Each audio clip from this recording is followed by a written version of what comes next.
You're not alone if your New Year's resolution involves maybe losing a few holiday pounds. Or more than a few for me, anyway. Yeah. There was a recent survey that found most Americans, gain up to about 8 pounds between Thanksgiving and New Year's Day. Boy, I can believe it. And you can try any number of fad diets to lose weight, but let us look at ways to maintain the loss instead. Lettuce, yes. Registered dietitian Lisa Andrews of Soundbites Nutrition is here to discuss ways that we can waist control, which is a good way to put it. W-A-I-S-T. Always a pun, my friends. Yes, I like that for sure. Good to see you too, Lisa. Happy New Year to you too. Well, let's talk about weight. Okay. And with weight loss comes some strategies, and I always look at it like lather, rinse, repeat. So it's really more about establishing good habits. Yes. And there's one thing that's beneficial in managing our appetite, and appetite has a lot to do with weight control, because if we're more hungry, we're just going to be eating all day. Yeah. So there was a really big study in Australia about the benefit of eating protein, particularly in the morning. So subjects that ate about 15 to 20 grams of protein in the morning ate less throughout the day than people that ate more, either, particularly refined carbohydrates, things that we think of like that might be, quote, healthy, like a bagel or just a slice of plain toast or cornflakes or something without a lot of fiber and a lot of protein. Yeah. So but that kind of fills you up, right? Yeah, absolutely. Yeah. So it fills you up, and it also helps to manage your blood sugar, which has a lot to do with weight control, because if your sugar's kind of like a roller coaster, you're sort of hungry all day. Yeah. Well, I know you have the beans there too, and in Australia, ironic.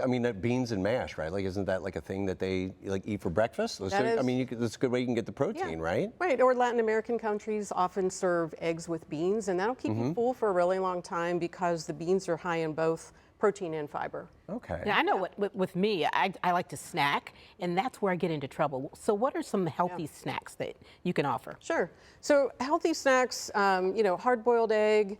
I've got a little protein bar here that's got about 10 grams of protein, string cheese, a little, quarter cup of nuts. That's a good protein source. Yeah. I would try to avoid, and I hate to bash any food, but I would try to avoid things like just pretzels or potato chips or candy, because that just drives your insulin higher, and that just makes you hungry because your blood sugar goes up and then it goes down, and then you go, ooh, what else can I eat? Yeah, but even with I guess salty nuts, would that be okay? That's a good way to. Yeah, or lightly salted if you're trying to manage your sodium intake. Yeah. Another good idea is cottage cheese, which I know you're not crazy about, but a lot of people don't recognize that cottage cheese is actually a fermented food, similar to yogurt. Wow. So it's good for your gut. So things that are actually beneficial for that gut bacteria helps with the metabolism of different nutrients. So we utilize things differently too. We use fat more efficiently when our gut microbiome is healthy.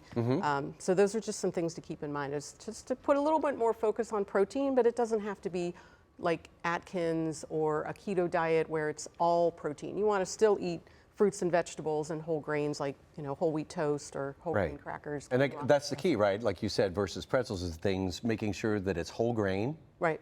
That's a really important thing. And then serving sizes. If you're not sure what a half cup of cooked rice looks like, measure it out. Because a lot of people just kind of eyeball it. And, we talk about the plate size, but if the plate is portioned out, then that actually helps with weight control than just giving somebody a smaller plate, because they can still kind of load it up. So I was eating rice last night. How much rice should I have? Like, what'd you say? Yeah, so about a half cup cooked, which is sort of like if you took a baseball and you cut it in half, that's what it would look like on a plate. So like a little ball. Yeah, so half cup cooked.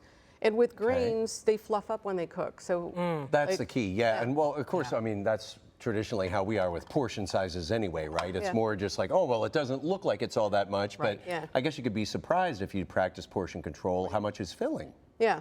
So, if you look at your plate and you make half of it some sort of low-carb vegetable, something leafy, broccoli, spinach, kale, Brussels sprouts, whatever, quarter of it some kind of healthy protein, and a quarter of it your grain, whether that's rice or pasta, potato, that's a good balance. And I would look at it both, for lunch and dinner. A lot of people put off the vegetables until dinner, but incorporate them in with your eggs or big salad at lunch, put them on your sandwiches, all those sorts of things. And I know you brought this with you.